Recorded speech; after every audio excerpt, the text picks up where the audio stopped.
북한이 어제 태평양으로 쏜 중장거리 탄도미사일 화성 12형의 발사 장면을 공개했습니다. 발사 현장을 참관한 김정은 위원장은 핵무력 완성이 거의 종착점에 다다랐다고 말했습니다. 신고리 원전 5, 6호기의 운명을 결정할 시민참여단 478명이 오늘 첫 모임을 갖고 본격적인 공론화 과정에 들어갔습니다. 원전 공사 재개냐, 중단이냐를 놓고 여전히 의견은 첨예하게 갈리고 있습니다. 어제 집단 휴업을 철회하겠다고 했던 사립유치원들이 돌연 결정을 번복했습니다. 사립유치원 측은 교육부가 합의 내용에 대해 말을 바꿨다고 비난했지만 교육부는 휴업을 할 경우 유치원 폐쇄까지 검토하겠다며 강하게 맞섰습니다. 명백한 불법 행위로 정부는 법과 원칙에 따라 대응할 것이며 중국의 사드 보복이 6개월째 이어지면서 우리 경제 전반에 짙은 그림자가 드리워지고 있습니다. 중국 관광객이 줄어 문 닫는 상점이 속출하는 한편 중국 현지를 떠나는 우리 기업도 늘고 있습니다. 이슈 체크에서 짚어봤습니다. 제18호 태풍 탈림이 북상하면서 제주 전역에 태풍주의보가 내려졌습니다. 강한 바람과 비가 내리는 가운데 오늘 밤이 고비가 될 걸로 보입니다. JTBC 뉴스룸 지금 시작합니다.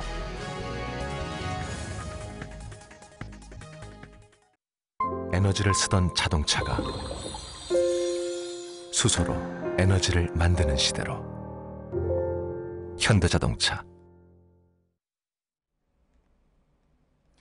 어제 중장거리 탄도미사일을 태평양으로 쏜 북한이 발사 당시 영상을 공개했습니다. 이동식 발사 차량에서 곧바로 쏘아 올리는 모습인데 이전보다 기동성이 강화된 걸로 보입니다. 네, 발사 현장에 있던 북한의 김정은은 핵 무력 완성이 거의 종착점에 다다랐다고 말했습니다. 김민광 기자입니다. 북한이 오늘 공개한 어제 중장거리 탄도미사일 화성 12형의 발사 당시 모습입니다. 이동식 발사 차량 후미에서 미사일이 곧바로 발사됩니다. 앞서 공개된 두 차례 발사 장면에는 이 이동식 발사 차량이 없습니다. 이전에는 미사일을 차량에서 지상 거치대로 옮긴 뒤 발사했는데 이제는 이른바 장착 발사가 가능해졌습니다. 장착 발사가 가능해지면서 발사 준비 시간이 짧아졌고 기동성도 강화됐습니다. 이는 역으로 우리 군의 대응이 더 어려워졌다는 분석입니다. 신속 기동성과 함께 은밀성을 갖추어서 우리의 킬체인이나 선제 타격을 제한하는 요인이 될 수 있다는 점입니다. 북한은 조선중앙TV를 통해 어제 탄도미사일 발사 장면 등을 공개했습니다. 개선된 기술을 과시하고 미국 등을 더 압박하기 위한 것으로 풀이됩니다. 김정은 북한 노동당 위원장은 어제 발사 현장을 직접 지휘했습니다. 이제는 그 종착점에 거의 다다른 것만큼 전 국가적인 모든 힘을 다하여 끝장을 보아야 한다고. 김정은은 화성 12형의 전력화가 실현되었다고 말해 추가 도발도 우려됩니다. JTBC 김민관입니다. 미국 트럼프 대통령은 북한 미사일 발사 하루 만에 이번 도발에 대한 입장을 밝혔습니다. 한반도 유사시에 투입될 B-2 전략 폭격기 앞에 선 트럼프 대통령은 심판의 날이라는 표현까지 쓰면서 대북 군사 옵션을 강조했습니다. 정효식 특파원입니다. When our enemies hear the F-35 engines, when they're roaring overhead, their souls will tremble and they will know the day of reckoning has arrived. 트럼프 대통령이 앤드루스 공군기지를 찾아 F-35 등 첨단 전투기를 둘러본 후 B-2 전략 폭격기 앞에서 현지 시간 15일 한 연설입니다. 북한에 대해 주변 국가 전 세계를 철저히 경멸하는 모습을 보였다며 경고한 겁니다.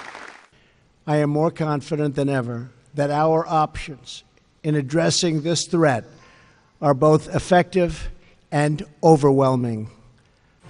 취재진은 트럼프 대통령에게 외교적 옵션이 모두 고갈되느냐고 물었지만 트럼프는 그렇지는 않다고 말했습니다. 맥메스터 백악관 국가안보보좌관도 우리에겐 군사 옵션이 있다면서도 경제적, 외교적 대북 제재 동참을 강조했습니다.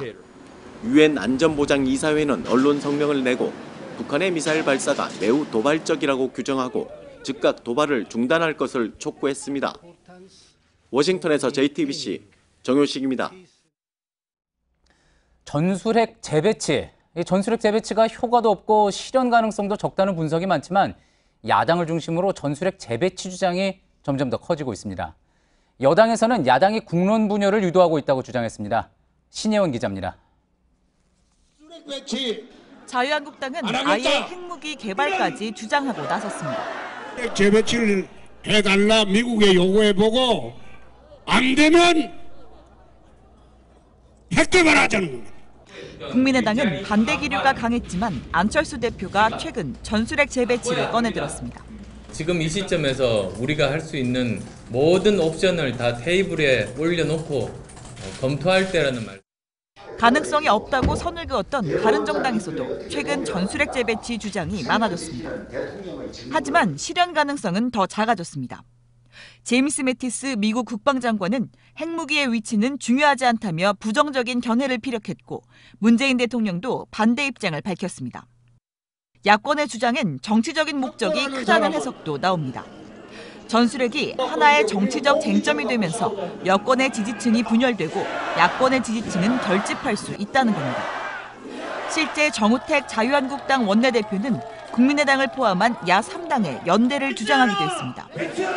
민주당 추미애 대표는 전술핵 문제가 국론을 분열시키고 있다며 국익 저해 행위를 중단하라고 주장했습니다.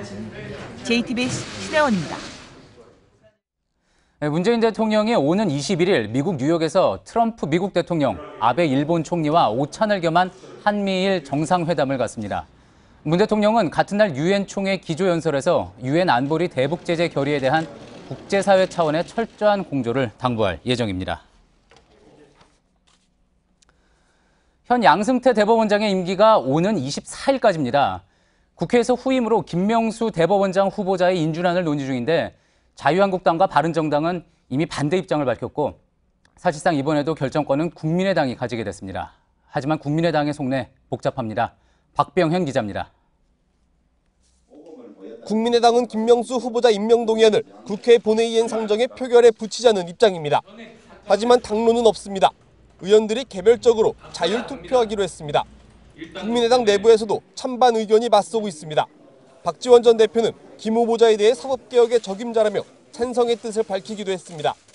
하지만 초선 의원들을 중심으로 반대 기류도 많습니다. 이른바 코드 인사로 사법부 독립이 훼손될 수 있다는 주장입니다. 일각에선 제3당의 힘을 보여줘야 한다는 목소리도 나옵니다. 국민의당 관계자는 김희수 헌재소장 후보자 때보다 당내 분위기는 더 부정적이다라고 말하기도 했습니다. 하지만 원내 지도부는 부결될 경우 역풍이 부담입니다. 김희수 후보자 부결 뒤 항의로 당 홈페이지가 잠깐 마비되기도 했습니다. 지지 기반인 호남의 민심이 돌아설 가능성이 큽니다. 특히 국회 인준 문제로 사법부의 수장이 공백이 된 적이 없었다는 것도 부담입니다. 국민의당은 다음 주 두세 차례 더 의원총회를 열고 김명수 후보자 인준 문제를 논의할 예정입니다. 민주당은 다음 주 국회 표결을 대비해 소속 의원들의 출국을 자제시켰습니다. JTBC 박병현입니다. 국정원 댓글부대를 수사 중인 검찰이 이태하 전 국군 심리전 단장을 참고인 자격으로 불러 오늘 새벽까지 조사했습니다. 이 전 단장은 2012년 대선 당시 국군 사이버사령부 대원을 동원해 인터넷 댓글 공작을 벌인 혐의를 받고 있죠. 이 전 단장이 MB 청와대에 이런 활동을 보고했는지, 국정원에서 예산을 받았는지가 이번 조사의 핵심입니다. 이서준 기자입니다. 이태하 전 심리 전 단장은 2012년 18대 대선을 앞두고 국군 사이버사령부 대원 121명을 동원해 인터넷에 댓글 공작을 벌인 혐의로 1심과 2심에서 모두 유죄 판결을 받았습니다. 검찰은 이 전 단장을 상대로 김관진 당시 국방부 장관과 청와대 등 지휘라인을 통한 댓글 활동 보고 여부를 집중 조사했습니다. 앞서 2013년 국방부 검찰단은 이 전 단장의 윗선 지시 주장에도 지휘라인 보고 등은 없었다는 결론을 내린 바 있습니다. 사이버 사령부의 사령관이 완스탑니다. 그리고 제가 계급이 기껏해봐야 부의사관이에요. 제가 무슨 배짱으로 대선 총선에 개입을 해서. 검찰은 국정원이 사이버 사령부의 댓글 활동에도 자금을 지원했는지 등도 조사했습니다. 당시 사이버 사령부 심리전단 총괄 계획 과장으로 근무했던 김기현 씨는 최근 언론과의 인터뷰에서 국정원이 국군 댓글부대 요원들에게 매달 25만 원씩 활동비를 지급했다고 폭로했습니다. 검찰은 이 전 단장과 김 전 과장에 대한 조사 결과를 바탕으로 국정원과 국군 댓글부대의 연계성을 확인하고 관련 지시를 내린 윗선을 확인해 나갈 계획입니다. JTBC 이서준입니다. 네, 다음 소식입니다.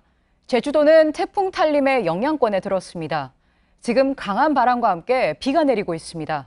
현장에 취재기자 연결해 보겠습니다. 최충희 기자, 화면으로 보기에도 파도가 바람이 거센 것 같은데 어떻습니까? 네, 저는 제주시 용담동 인근 해안가에 나와 있습니다. 보시는 것처럼 강한 바람이 불고 있고 높은 파도가 일고 있습니다. 제주 인근 해안에는 태풍 경보가 내려졌고 육상에는 태풍 주의보가 내려진 상황입니다. 한라산과 성산일출봉은 입산이 통제됐고 바닷가 인근에는 초속 25m의 강풍이 불고 있습니다. 다만 비는 예상보다 적게 내리고 있습니다. 당초 기상청은 제주도에 200mm가 넘는 비가 올 것으로 예보했지만 예상보다 비구름이 남쪽에 있는 데다 약하게 형성됐기 때문입니다. 네, 최 기자 얘기대로 비가 덜 와서 그나마 다행인데 바람 때문에 피해는 클 것 같네요. 네, 강한 바람 때문에 어제 오후부터 제주를 기점으로 하는 모든 배편이 끊긴 상황입니다. 주요 항포구에는 어선 2천여 척이 발이 묶였습니다. 또 제주공항에는 비행기의 지연이 이어져 관광객들의 불편도 이어지고 있습니다. 제주도는 제주가 태풍의 영향권에 놓이자 재난안전대책본부를 중심으로 비상체제에 들어간 상황입니다. 네, 오늘 밤이 고비라던데 태풍의 진로는 어떻게 됩니까? 네, 태풍 탈림은 현재 970헥토파스칼, 초속 35m의 강풍을 품고 있습니다. 중형급을 유지한 채 제주도 남쪽 약 400km 부근에서 북동진하고 있는데요. 시간당 10km 속도로 북동진하고 있습니다. 태풍 탈림은 내일 새벽까지 제주도 남쪽 먼 해상을 지나 내일 오전에는 일본 규슈에 상륙할 것으로 보입니다. 이때까지 제주는 물론 남해안과 동해안에는 강한 비바람과 함께 높은 파도가 일 것으로 보여 피해에 철저히 대비해야 할 것으로 보입니다. 지금까지 제주에서 JTBC 최충일입니다. 네, 사립유치원 휴업을 사흘 앞두고 휴업을 철회하기로 합의했다고 어제 이 시간에 전해드렸습니다. 하지만 그 합의가 7시간 만에 번복됐습니다. 교육부가 폐쇄까지 검토하겠다고 했지만 휴업을 강행할 방침입니다. 이수정 기자입니다. 한국유치원총연합회는 오늘 새벽 당초 예정됐던 18일 집회와 휴업을 강행하겠다고 밝혔습니다. 교육부가 보낸 합의안이 자신들의 요구안과 다르다는 이유였습니다. 교육부는 폐쇄 조치도 검토하고 있다며 강하게 경고했습니다. 불법 휴업을 강행한 사립유치원에 대해서는 운영 전반의 문제점에 대한 강도 높은 우선적인 감사를 추진하여 그 책임을 묻도록 하겠습니다. 한유총 측은 교육부 책임이라고 주장했습니다. 당초 합의된 내용은 거의 들어있지 않고 모호한 수식어로 이루어진 하나만한 협상 내용을 발표하게 되었습니다. 당초 발표한 합의문에 구체적인 내용이 들어있지 않아 예상된 일이었다는 지적이 나옵니다. 누리과정 지원액 인상은 내년도 예산이 이미 확정돼 협상의 여지가 없고 사립유치원 설립자의 재산권 인정 부분도 일부 국고가 지원되기 때문에 쉽게 바꿀 수가 없기 때문입니다. 한유총이 휴업 철회를 번복했지만 이를 따르지 않겠다는 지역도 나오면서 17개 시도 중 서울과 경기 등 9개 시도 사립유치원만 휴업에 참여할 것으로 예상됩니다. JTBC 이수정입니다. 신고리 5, 6호기의 운명을 결정할 시민참여단이 오늘 첫 활동을 시작했습니다. 정부가 이 의견을 수용하겠다고 한 만큼 어떤 결론이 나올지 주목됩니다. 박소영 기자입니다. 이제 열쇠는 여러분들 손에 쥐어졌습니다. 신고리 5, 6호기 공론화위원회 시민참여단이 오늘 첫 만남을 가졌습니다. 시민참여단 500명 가운데 478명이 참석해 95.6%의 높은 참여율을 보였습니다. 이들은 앞으로 한 달 동안 원전건설 중단과 재개를 놓고 논의를 벌인 뒤 다음 달 20일 최종 권고안을 내놓습니다. 의견이 첨예하게 갈리는 사안인 만큼 갈등도 커지고 있습니다. 원전건설 중단을 주장하는 시민단체는 공론 과정이 중립적이지 못하다고 비판했습니다. 공론화위원회는 공정성, 중립성을 지키고 설명 자료 내용의 자율성을 보장하라. 원전건설 재개 측도 정부의 탈원전 정책 홍보 등이 공정한 판단에 걸림돌이 된다고 지적했습니다. 지역 주민들도 피해 보상 등의 문제를 놓고 반발하고 있습니다. 지난달 28일 있었던 현장 토론회는 원전 지역 주민들 반대로 결국 반쪽짜리에 그쳤습니다. 조사만 잘해서 될 문제가 아니라 여야 정치권이 이런 새로운 형태의 민주주의를 어떻게 받아들일 준비가 되어 있느냐의 문제이기도 한 거죠. 찬반이 부딪히는 사안을 어떻게 수렴할지, 또 결론 이후 갈등을 어떻게 봉합할지 공론화 과정에 관심이 모아집니다. JTBC 박수윤입니다. 지난달 세월호 침몰 해역에서 발견된 뼈조각 2점은 단원고 고창석 교사의 것으로 확인됐습니다. 해수부는 DNA 분석을 통해 이렇게 결론 내렸습니다.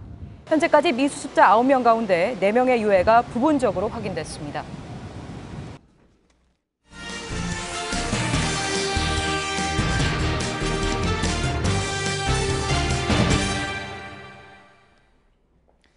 중국의 사드 보복이 본격화된 지 반년 가까이 지났지만 사태가 진정되기는커녕 북핵 사태와 맞물려 더 악화되고 있습니다. 중국에 진출한 한국 기업들은 경제 보복에 시달리고 또 중국인 단체 관광객에게 발길이 끊긴 국내 민박집과 식당은 문을 닫는 곳이 속출하고 있습니다. 오늘 이슈체크에서 짚어볼 중국 사드 보복 그 후 6개월. 먼저 전다빈 기자의 보도입니다. 외국인을 상대로 하던 사오 면세점인데 한글로 쓴 홍보물이 붙어 있습니다. 중국 단체 관광객이 사라지자 6개월을 버티지 못하고 국내 고객을 상대로 하는 화장품 가게가 된 겁니다. 기존에 있던 제품도 소진하면 살려고 이렇게 열어놓은 거죠. 중국이 거의 다였는데 없어지다 보니까. 사드 보복 이전에는 단체 관광객들로 꽉 찼던 식당에도 손님이 뚝 끊겼습니다. 제가 6개월 전에 방문했던 이 중국인 관광객 전담 식당도 지금은 문을 닫은 상태입니다. 소규모 숙박업체들도 더 이상 버티기 어려운 상황입니다. 지금 벌써 이게 폐업이었거나 매물로 내놨거나 지금 그런 상황입니다. 앞으로 언제까지 이걸 인내하고 있어야 되는지가 앞이 안 보인다는 거죠. 새 정부가 출범하면서 한중 관계가 풀리길 희망하던 영세 상인들은 사드 추가 배치 이후 막막한 상태입니다. 정부의 추가 지원과 장기 대책이 필요한 상황입니다. JTBC 전다빈입니다. 지금 보시는 이 사진들, 이 왼쪽이 약 2년 전 서울 명동 거리의 모습이고요. 오른쪽 사진이 바로 지난달 명동 모습입니다. 사드 보복으로 중국 관광객이 사라진 이후 거리 풍경이 이렇게 달라진 거죠. 실제 지난 3월 15일 중국 정부가 한국행 단체 관광 상품을 전면 금지하면서 중국인 관광객 수는 지금 보시는 것처럼 이렇게 급격하게 줄었습니다. 지난해 같은 기간에 비해서도 60% 수준을 넘지 못하고 있는 거죠. 한국경제연구원에서 만약 사드 관광 보복이 없었다면 지금 어땠을지 계산을 해봤습니다. 올 3월부터 7월까지 아마도 333만 명 정도의 중국인 관광객이 추가로 한국을 찾았을 걸로 추산이 됐는데 이들이 아마도 또 지출했을 돈도 7조 6천억 원 정도. 하지만 사드 보복으로 모두 사라진 거죠. 만약 지금 같은 상황이 1년 동안 앞으로 쭉 계속된다면 그 피해 액수가 18조 원까지 불어나고 일자리 40만 개가 사라질 수 있다는 분석도 나옵니다. 더 큰 문제는 중국에 진출한 우리 기업들입니다. 어제 중국 내 롯데마트가 매각 절차에 들어갔다는 소식도 전해드렸지만 전자, 자동차, 심지어 요식업까지 한국 기업들은 전방위로 휘청이고 있습니다. 베이징의 신경진 특파원이 그 현장을 직접 돌아봤습니다. 지난해 붙은 매장 리노베이션 안내 문구입니다. 철수를 결정한 롯데마트의 내부 매장은 텅 비어 을씨년하기까지 합니다. 전자상가 휴대폰 매대에는 화웨이, 오포, 아너 등 중국산 휴대전화 일색이고 삼성은 물론 아이폰도 구석 신세입니다. 베이징 인근 현대차 2공장 차량 대기장엔 재고 차량이 가득합니다. 한국 식당이 밀집한 베이징 왕징의 서울 미식성도 서울 간판은 사라진 채 주인이 자주 바뀌고 있습니다. 수교 25년, 중국에서 한국 상품은 스마트폰과 에어컨, 자동차 등 제조업품은 물론 서비스업까지 사드 제재와 악화한 여론의 추풍낙엽 신세입니다. 그 자리엔 가성비로 무장한 중국산이 넘쳐납니다. 그동안 중국 일부 기업들은 상당한 노력을 기울여서 비슷한 수준의 제품을 만들거나 이제는 한 걸음 더 나가서 다음 달 열리는 중국 공산당 19차 당대회에서는 향후 5년의 중국의 경제, 외교 등 정책의 틀이 확정됩니다. 시진핑 주석의 권력이 더욱 강화되면서 사드에 대한 중국의 강경 입장이 번복될 가능성은 적다는 것이 외교 통상 소식통들의 중론입니다. 전문가들은 사드 보복 장기화를 염두에 둔 생존 전략을 강하게 주문하고 있습니다. 베이징에서 JTBC 신경진입니다. 이런 식의 중국의 대응은 국제관계상 물론 불공정 행위입니다. 한때 우리 정부가 세계무역기구에 제소하는 방안도 검토했지만 결국 접었습니다. 최근 불거진 북한 문제, 그리고 경제 분야에서 너무 높은 중국 의존도 결국 정면 대응은 실익이 없다는 판단에 섭니다. 조민근 기자입니다. 산업통상자원부는 지난 13일 중국을 향한 강경 대응을 담은 보도자료를 냈습니다. 사드 보복 조치에 대해 세계무역기구에 제소하는 방안도 적극 검토하겠다는 이례적인 내용이었습니다. 하지만 이런 압박 기조는 불과 하루를 가지 못했습니다. 다음 날 청와대는 북핵 위기를 해결하기 위해 지금은 중국과 협력해야 할 때라며 사실상 제소 카드를 접었습니다. 이처럼 정부가 쉽사리 정면 대응에 나서지 못하는 현실적인 이유는 북한 문제뿐만이 아닙니다. 당장 다음 달 10일에는 한중 통화스와프 만기가 돌아오지만 중국은 연장 여부에 대해 확답을 하지 않고 있습니다. 통화스와프는 비상시에 외화를 꿔주는 계약으로 외환 위기를 대비한 일종의 방파제입니다. 그런데 우리가 확보한 통화스와프의 절반가량은 중국과 맺은 것이라 만기 연장이 안 될 경우 외환 시장이 불안해질 수 있습니다. 이처럼 과도한 중국 쏠림이 우리 경제에 부메랑으로 돌아오고 있는 만큼 수출, 투자 시장을 다변화하는 속도를 보다 높여야 한다는 지적입니다. JTBC 조민근입니다. 가계부채가 1,400조 원에 이르렀습니다. 금융당국이 위험을 줄이겠다며 변동금리 대출을 고정금리로 유도하겠다는 대책을 내놨었는데 어찌된 일인지 최근에 오히려 변동금리 대출이 부쩍 늘었습니다. 이주찬 기자가 알아봤습니다. 직장인 박성규 씨는 지난해 아파트를 사면서 은행에서 변동금리로 대출을 받았습니다. 이자가 장기간 고정되는 고정금리 대출에 비해 당장 이자가 싼 데다 은행에서도 변동금리 대출을 권했기 때문입니다. 하지만 국내외에서 기준금리 인상 움직임이 나타나면서 앞으로 이자 부담이 크게 늘까 봐 불안합니다.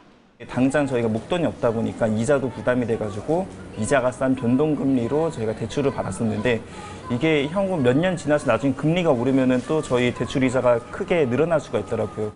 올 들어 변동금리 대출은 눈에 띄게 늘었습니다. 지난 7월 은행 신규 가계 대출에서 변동금리 대출 비중은 전달보다 1.7%포인트 상승한 61.3%였습니다. 기업 대출에서도 변동금리 비중이 높아져서 지난 2분기 변동금리 대출 비중은 68.7%로 7년 반 만에 최고로 집계됐습니다. 문제는 가계부채가 1,400조 원까지 불어난 상태에서 금리가 빠르게 오를 경우 부담도 급격히 늘어날 수 있다는 점입니다. 전문가들은 특히 금리 위험에 취약한 저소득 가구나 자영업자를 포함한 중소기업 등은 변동금리 상품 선택에 신중해야 한다고 지적합니다. JTBC 이주찬입니다. 커피를 잔에 담아서 들고 걷다 보면 튀거나 넘치는 경우가 많습니다. 미국의 한 유학생이 걸을 때 손에 든 커피가 왜 튀는지 또 어떻게 개선할지를 연구해 상을 받았습니다. 커피가 튀지 않는 방법 궁금하시죠? 백종훈 기자입니다. 사람이 잔을 들고 걸을 때 와인잔에 담긴 액체는 흔들려도 잘 넘치지 않습니다. 하지만 테이크아웃 잔이나 머그잔처럼 원통형 잔에 담긴 액체는 진동이 심해져 결국 넘칩니다. 왜 그럴까? 미국 버지니아 대학생 한지원 씨는 사람이 원통형 잔을 들고 걸으면 잔 안에 공명 현상이 심해진다고 밝혔습니다. 이 공명 때문에 진동이 심해지고 결국 커피가 넘친다고 수학적으로 증명했습니다. 한 씨는 이미 고교 시절 이런 연구를 마쳤는데 대학 진학 후 하버드대 과학 잡지가 주는 괴짜 노벨상, 즉 이그 노벨상 수상자로 결정됐습니다. 커피를 쏟지 않으려면 잔의 아래쪽이나 중간 부분을 잡기보다는 이렇게 위쪽을 감싸지듯이 잡는 게 유리하다고 한지연 씨는 조언했습니다. 잔의 윗부분을 잡으면 공명 현상이 덜해져 커피가 덜 튄다는 것입니다. 또 커피 위에 거품이 두껍게 형성되면 공명 현상이 줄어들어 커피가 덜 튄다고 한 씨는 밝혔습니다. And with enough coffee drinks and a little bit of bad luck, you might end up in Boston. Thank you. JTBC 백종훈입니다. 네, 유럽에서 돌풍을 일으킨 극우 정당들의 하락세가 가파릅니다. 정당 대표들은 반이민 정서를 부추기며 한때 제2의 트럼프를 꿈꿨습니다. 이제 와서 역풍을 맞고 있습니다. 이한주 기자입니다. 쓰레기 모로코 이주민들을 내쫓겠다. 모든 이민을 중단시켜야 한다. 올 초 네덜란드 지지율 1위의 자유당 대표 헤이르트 빌더르스와 프랑스 대선 결선까지 진출한 국민전선의 마린 르펜은 반이민을 노골적으로 부추겼습니다. 모두 포퓰리즘을 등에 업은 극단적 인종주의를 내세워 유럽판 트럼프로 불렸습니다. 유럽에서 한때 기존 정치권을 위협하던 이 극우 세력들의 추락 추세가 뚜렷합니다. EU 탈퇴를 내건 독일 대한당과 영국 독립당의 지지율은 1년 새 반토막이 나며 한 자릿수로 내려앉았고 네덜란드와 오스트리아의 극우 정당도 30% 넘던 지지율이 20%대로 떨어졌습니다. 고립주의를 내건 트럼프 정부의 좌충우돌과 브렉시트 결정 이후 영국이 겪는 혼란에 극우주의에 대한 반감과 우려가 커졌다는 분석입니다. 유로존 경기가 회복하며 극우주의 군불이 됐던 난민 문제와 일자리 이슈가 소강 국면을 맞은 것도 주요 요인으로 꼽힙니다. 그렇다고 극우 정당이 완전히 몰락한 건 아닙니다. 파이낸셜 타임스는 기존 정당들이 경제와 사회, 안보 문제를 효과적으로 해결하지 못하면 유권자들이 다시 극우 정당을 찾을 것으로 내다봤습니다. JTBC 이한주입니다. 현지 시간 15일 런던 지하철에서 발생한 폭발 테러에 대해 이슬람 극단주의 무장단체 IS가 자신들의 소행이라고 주장했습니다. 폭발로 인한 부상자는 29명으로 늘었습니다. 영국 당국은 테러 위협을 최고 단계인 위급으로 올렸습니다. 최대 풍속 135km의 태풍 독수리가 베트남을 강타해 최소 8명이 숨지고 30여 명이 다쳤습니다.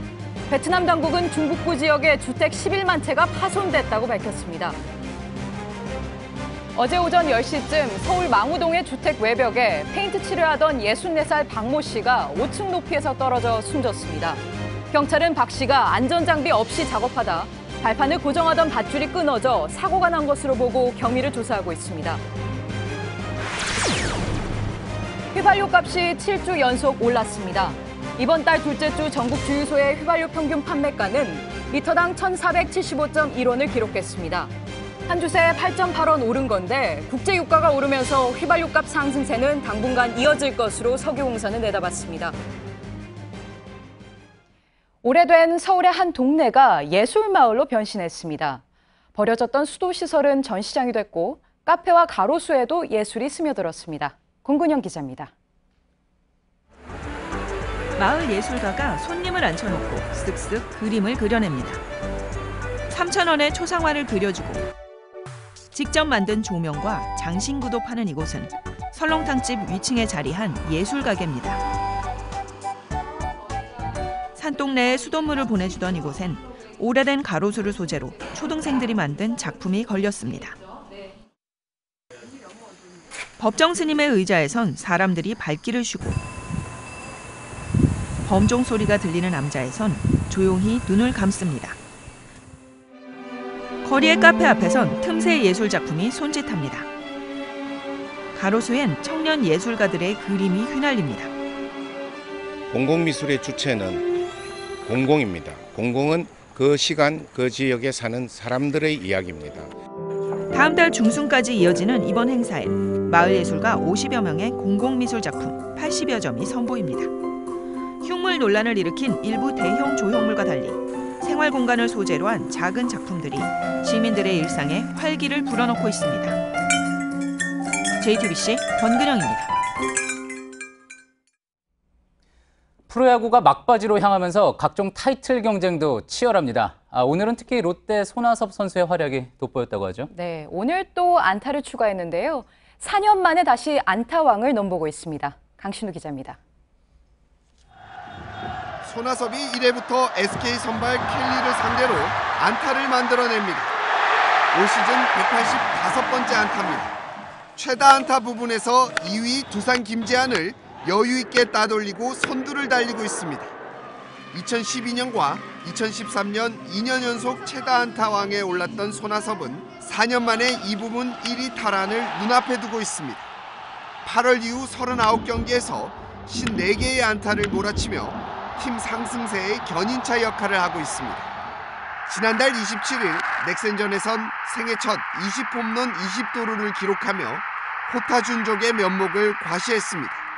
손아섭은 공을 맞추는 능력이 뛰어난 데다 특유의 근성으로 평범한 타구에도 전력 질주를 하는데 이것이 안타를 많이 생산하는 비결로 꼽힙니다.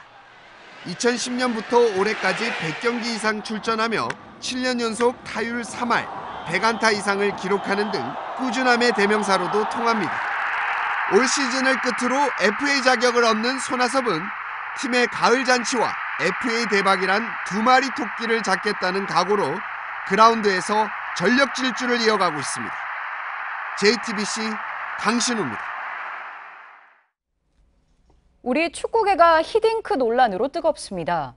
2002년 월드컵의 영웅이죠. 거스 히딩크 감독이 한국 축구에 기여하고 싶다고 한 게 알려지면서부터입니다. 예, 우리 축구 감독을 맡는 게 과연 맞느냐는 논쟁부터 축구협회와의 진실 공방까지 벌어지고 있습니다. 취재 기자와 함께 자세히 이 문제에 대해서 이야기 나눠보겠습니다. 온누리 기자, 일단 이제 히딩크 광풍이란 말이 나올 정도로 지금 뭐 팬들의 기대가 높습니다. 근데 발단이 뭔지부터 설명을 좀 해주시죠. 네, 우리 축구 대표팀이 지난 우즈베키스탄과 마지막 최종 예선 경기에서 무기력한 경기 끝에 0대0으로 비겼죠. 예. 이 영상을 보시면요, 골 기회를 만들어가는 과정도 미흡했고 또 어렵게 찾아온 기회는 전혀 살리지 못하면서 무득점 경기를 했습니다. 예. 새로 출범한 신태용호의 축구에 대해서 팬들의 실망이 좀 많이 컸는데요. 마지막 경기여서 이기고 끝났으면 참 좋았을 텐데 아쉬움이 많이 남았었죠. 네. 또 바로 다음 날 히딩크 재단의 노재호 총장이 히딩크 감독이 어떤 방식으로든 한국 축구를 돕고 싶어 한다 이런 얘기를 합니다. 예. 축구협회 김호곤 부회장은 여기에 대해서 불쾌하다고 얘기를 했고 대표팀 신태용 감독도 저희 뉴스룸에 출연해서 히딩크 감독이 직접 한 얘기는 아닐 거다 이런 의견을 내놨습니다. 네. 예. 그런데 이틀 전 히딩크 감독이 네덜란드 현지 기자간담회에서 돕고 싶다는 입장을 재확인하면서 논란이 커지고 있는 상황입니다. 네, 그러니까 기자회견에서 히딩크 감독이 대표팀 감독을 맡고 싶다 이렇게 얘기를 직접 한 건가요? 이 히딩크 감독은 미국 폭스TV에서 러시아 월드컵 해설위원직을 제안을 받았다 이렇게 밝히면서 이제는 감독보다는 기술 고문이나 이런 다른 역할을 통해서 대표팀에 기여하는 방향으로 마음을 좀 정리했음을 내비쳤습니다. 예, 그러니까 이틀 전에 기자회견에서 기자간담회에서 돕고 싶다 한국팀을 분명히 그렇게 이야기를 했는데 돕고 싶은 그 방향이 꼭 감독을 맡는 것뿐만이 아니라 기술 감독 같은 역할도 하고 싶다 이렇게 이야기를 한 거군요.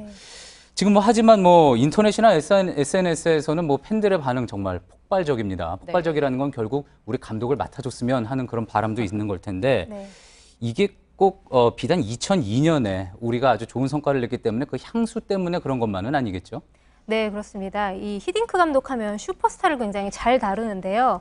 그렇기 때문에 손흥민 선수 활용 해법을 찾을 거다 이런 기대를 좀 많이 하고 있습니다. 이 손흥민 선수가 이번에도 대표팀 2경기에서는 부진했는데 소속팀 토트넘으로 돌아가자마자 아주 멋진 골을 기록을 했거든요. 예선전 돌아가자마자 정말 엄청난 활약을 했죠. 골을 많이 넣었고요. 그랬죠. 예. 그 히딩크 감독이 안정환이라든지 또 호마리오를 다룬 것처럼 손흥민 선수의 가치를 잘 살릴 거라는 그런 기대도 있고요. 예. 또 러시아 대표팀을 4년간 지도하면서 러시아 축구협회 등과 관계도 좋고 또 현지 환경도 잘 알기 때문에 내년 러시아 월드컵에서는 아주 큰 도움을 받을 수 있을 거다 이런 기대도 큽니다. 네, 그런데 이 과정에서 축구협회의 대응이 또 논란인 거죠? 네, 말이 엇갈리는 부분이 좀 있습니다. 일단 히딩크 감독 측은 이런 뜻의 지난 6월에 축구협회를 포함해 여러 경로로 전달을 했다 이렇게 밝히고 있습니다. 예. 이게 바로 이제 이 내용인데요. 히딩크 감독이 관심이 많다 이렇게 나와 있죠. 이 김호곤 부회장은 처음에는 어떤 접촉도 없었다고 했는데 이후에는 또 받은 기억이 난다고 말을 바꿨습니다. 예. 메시지를 진지한 접촉으로 해석하지 않았고 그런 위치에 있지도 않았다고 해명을 했습니다. 예. 근데 조금 전 화면에서 이제 또 메시지 주고받은 내용이 나오기도 했지만 2경기만 이제 다른 감독이 맡아달라 이런 내용들이 있고 하니까 적극적인 의사표시라고 또 축구협회 입장에서는 보기 힘들었을 것이다 이런 의견도 있는 것 같은데 아무튼 알겠습니다. 자, 그렇다면은 어쨌든 지금은 적극적인 의사표시를 한 것 아니겠습니까? 기자회견을 통해서 이에 대한 축구협회 입장은 어떻습니까? 이게 좀 불확실합니다. 그러니까 어제 축구협회 정몽규 회장이 임시 회의를 열고 보고를 받았습니다. 하지만 기술위원회 그리고 신태용 감독과 협의를 해서 이 히딩크 감독한테 조언을 구하겠다고 짧게 입장을 밝혔지만 히딩크 감독을 직접 만나는 계획은 논의하지 않은 걸로 알려졌습니다. 이런 상황에 대표팀은 다음 달에 잇따라 평가전을 치르죠. 네, 우리 대표팀이 다음 달 7일에는 러시아 모스크바에서 러시아 대표팀과 평가전을 치르고 또 10일에는 프랑스에서 튀니지와 경기를 치르는데요. 이 두 경기가 이제 굉장히 중요해졌습니다. 만약에 부진한 모습을 보일 경우에는 비난부터 감독 교체 요구까지 대표팀에 대한 인식은 더 나빠질 수가 있습니다. 사실 그동안 이제 신태용 감독이 대표팀을 맡고 나서 두 경기 치른 거죠. 그러니까 아직 좀 더 기회를 줘야지 된다라는 또 그런 의견도 있었을 텐데 앞으로 두 경기에서 만약에 부진한 모습을 보이면은 그에 대한 어떤 변호했던 그런 의견도 힘을 잃을 수 있겠군요. 그렇죠. 특히 또 이 러시아전은 아이러니하게도 히딩크 감독이 주선한 경기인 만큼 히딩크 감독이 경기장에도 모습을 보일 예정인데요. 축구협회가 경기 전까지 만약에 이런 상황을 정리하지 못하면 좀 어색한 만남이 벌어지겠죠. 그렇겠군요. 아무래도 뭐 선수들도 그렇고 모두 다 경기에 집중을 해야 될 상황일 텐데 서로 소모적이지 않은 그런 결론이 나왔으면 하는 바람입니다. 지금까지 스포츠문화부의 온누리 기자였습니다. 네, 끝으로 날씨입니다. 내일은 전국에 구름이 많고 강원과 경상도에는 비가 내립니다. 제주도는 내일 오전쯤 태풍에서 벗어날 것으로 보입니다. JTBC 뉴스룸, 저희가 오늘 준비한 소식은 여기까지입니다. 시청해주신 여러분 고맙습니다.